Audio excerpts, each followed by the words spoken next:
Hi, I'd like to start by thanking the Product Foundation for producing the following lecture series that several of us have been involved in. And the title of my presentation is Brain Adaptation, Neuromodulation, Neuroplasticity, and Genetics. And I'd also like to say thank you to my colleague, Alvaro Pascual-Leone, who's also going to be presenting with me, and we'll have an open discussion later on in the presentation. So I'd like to start big picture. And the big picture is life appeared on this planet about 3.8 billion years ago. And regardless of its form, it's always been constantly adapting to changes in the environment. So as this slide shows you, sometimes there's sudden changes in the environment. So 66 million years ago, the dinosaurs and everything, 80% of life on Earth was wiped out within seconds. Longer term changes, ice ages that happen we've had 7 or 8 of them. They last about 100,000 years. The last one ended in 25,000 years and resulted in human beings being the large hominid species.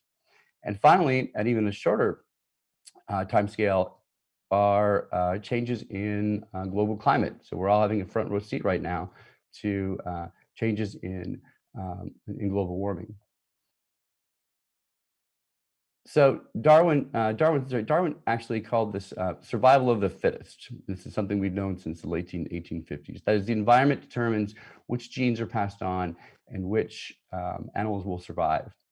And as science progressed, people began to realize that the mysteries of life, as we would describe them, advances in molecular biology, neuroscience, and genetics, we began to learn not only the biological mechanisms that that drove evolution, but we also discovered that many systems within an individual organism could be adapted within their own lifetime. In fact, enduring adaptations in system structure and function could be observed across days, minutes, and even seconds. And this idea was first applied to the brain by a fellow by the name of William James, who was a psychologist, not a neuroscientist or a physician. And he recognized the fact that the brain was the seat of behavior. And so if we could learn and remember things from the past, then the biology of the brain must be able to adapt. And he wrote a very famous textbook called The Principles of Psychology. And in that textbook, he wrote an essay on habit. And he said the phenomena of habit in living beings are due to the plasticity of the organic materials of which their bodies are composed. The nervous system seems endowed with a very high degree of plasticity. He actually borrowed the term from metallurgy, where metallurgists had been using the term for a long time, plasticity that is, saying that if you bent a metal or if you bent a material enough in one direction over and over again, it would start to take on that shape. And so this was the birth of the idea that not only can biology change across generations, it can also change within the lifetime of an organism. So over the last 140 years, and this is a slide that I made, that's my own personal interpretation of how plasticity has advanced over the last decade, century and a half. And we've moved from it becoming just an idea to an actual library of empirical evidence that plasticity, neuroplasticity exists at every level of the nervous system. And if you look at this slide, what you're going to see is that it began with an idea and it moved down through showing plasticity in the spinal cord and into the brain. And eventually, now we're heading into an era where we're relating plasticity to genetics and even understanding the global, or sorry, a large scale connectivity of the brain using high density tractography. And each one of those little gold Nobel Prize medals that you see on my slide represents people, the ones that are underlined, people that have won the Nobel Prize studying neuroplasticity. So we've come a long way since James first proposed this hypothesis. And I'm fortunate enough to have a younger brother who makes video games for a living. And I asked him to use his video game skills to make a video trying to explain how neuroplasticity works. And so you don't need a degree in neuroscience to follow this video. So this is neuroscience and neuroplasticity meets Pixar, let's say. So what we've learned over the last 5 or 6 decades of research is that plasticity can take on many forms within the brain. But one of the ways that plasticity can be orchestrated is through cell signaling pathways. And we've learned that there are specific genes within the brain.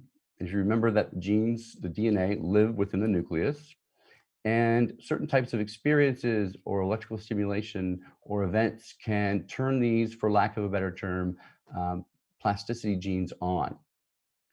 And so the genes are first, of course, transcribed in the nucleus, shown here in red, and then they are translated out in outside the nucleus into proteins.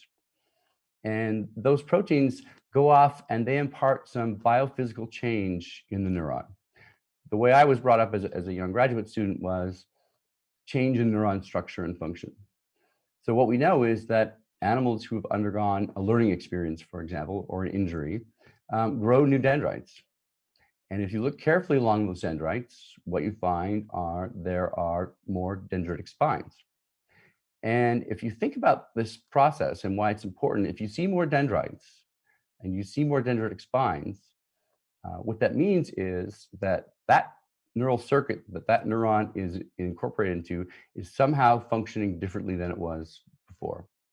So if you think about this happening across the 100 billion or so neurons within the brain, this is how we think learning or the encoding of experience occurs.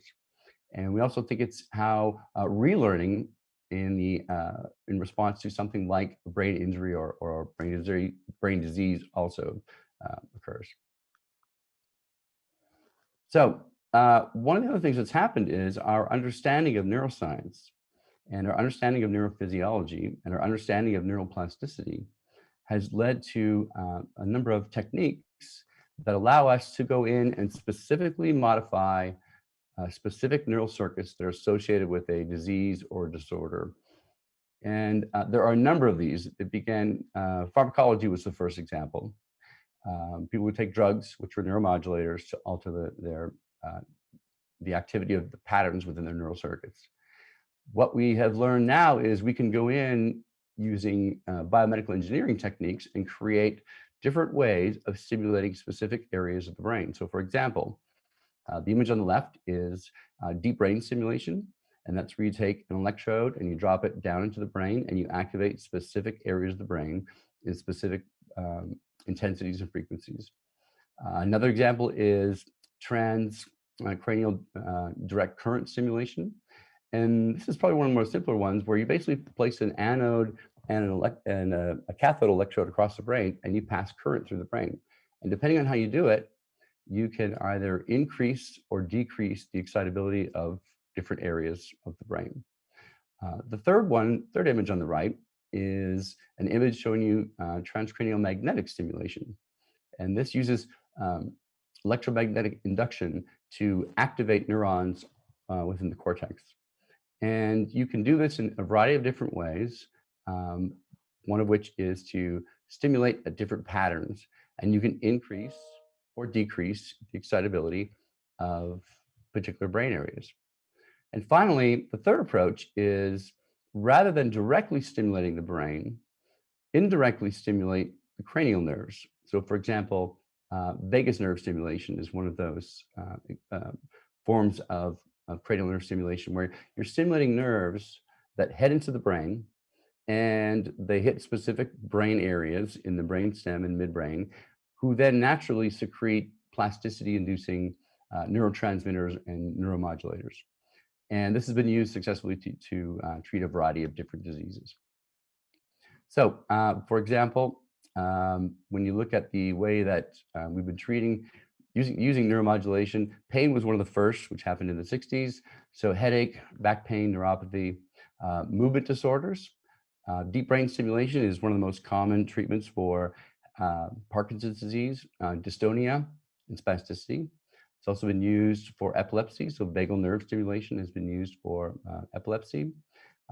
Even psychiatric disorders, things like depression, anxiety, obsessive compulsive disorder, even eating disorders, and addiction. These techniques have been used. Cardiovascular disorders, things like angina, hypertension, stroke, have all been used to try and, for example, in stroke, to try and enhance the functional recovery of individuals who have suffered stroke. But then we get into another area, which is going to be sort of how I'm going to wrap this all up at the end, which is non-medical applications. So there are companies now that are out there that sell variations of non-invasive neuromodulation to enhance cognition, attention, and motor skills. So this is not a medical treatment. This is to enhance the functions in normal, healthy subjects. So it's, for lack of a better term, this is what we would refer to as a performance enhancer, not unlike a steroid at an Olympics event. Now, in parallel with the advances that we've made in neuroscience, we've also had these major advances in molecular biology and specifically in genetics. We sequenced the human genome back in the early 2000s, and we have begun to do these giant studies examining the association between the presence or absence of specific genes and the presence or absence of particular disorders. And the first place that this has really made some impact, or one of the first places that it's made some impact, is in pharmacology. So the FDA has a website that you can hop onto, and there are between 240 and 250 drugs that are out there whose efficacy depends entirely on your genome. So that's because each of us has a number of what are called genetic polymorphisms. That is, the way that our DNA, if you think about, if you've ever taken a high school biology class, our DNA is lined up by base pairs of nucleotides. Well, every once in a while, genes get passed on where those base pairs are switched. So somebody might have an adenine, somebody might have a guanine, somebody may have a thymidine. And it turns out that that one little glitch, not glitch, that one little change in the DNA can produce a protein that acts very differently. So if it's true for pharmacology, can it also be true for things like neuromodulation? And so if you, the diagram I'm showing you on the right is a slide that shows you basically a generic description of what happens and how cell signaling pathways orchestrate plasticity. So a receptor or a transmitter or a neuromodulator binds to a receptor, inducing a cascade of cellular events. And each of those red dots that I'm showing you on that slide are proteins involved in those cell signaling cascades that we know there are human single nucleotide polymorphisms for. So the question is, of course, does your genetics affect your response to things like plasticity-inducing experiences like neuromodulation or learning? And the answer is yes. And that would be a whole completely other lecture. We could spend hours talking about that, and hopefully we'll discuss that in our open session. But in addition to sequencing the genome, we've also made some significant advances, and I'm sure most of you have heard this on the news, in being able to edit the genome or suppress the genome. So we can augment, we can suppress, and we can edit genes within specific areas of the genome. And that has been used in agriculture to produce crops that are hardier, livestock to produce animals that grow faster, larger, produce more milk, for example. But it's also been used, and now there are several FDA-approved treatments that have been approved to treat things like retinal blindness, leukemia, and sickle cell disease. Now, in these cases, what they do is they take the cells out of the patient, they re-engineer them, and they place them back in. So they're not changing the entire genome of the organism. Now that, as far as we know, outside of the animal world, has been done once. And it was all over the news a couple years ago, where a scientist in China had created twins with a genetic modification that should make them more resistant to Huntington's disease. So it brings up the question, which is human enhancements. So if we know that certain genes are associated with more stronger response to certain types of learning experiences, or might slow aging, et cetera, who and how should we be doing this? So what I want to leave you with then today is the fact that these advances in biomedical engineering and science in general have placed us into a new era of evolution. So I told you at the beginning that life appeared 3.8 billion years ago. And Darwin proposed that the way that organisms evolved was through survival of the fittest. The environment dictated what we were going to do. Genes were passed on in a natural way. Well, we are now at a crossroads. We're no longer spectators. So we're no longer just simply watching evolution happen. We can control it. So if there are changes that are occurring, we can use neuromodulation. We can use genetic engineering to control evolution. And I'm hoping that in our open forum discussion, Dr. Pascual-Leone and myself and other folks that might be involved will have a chance to discuss these ethical issues. And with that, I thank you for your attention.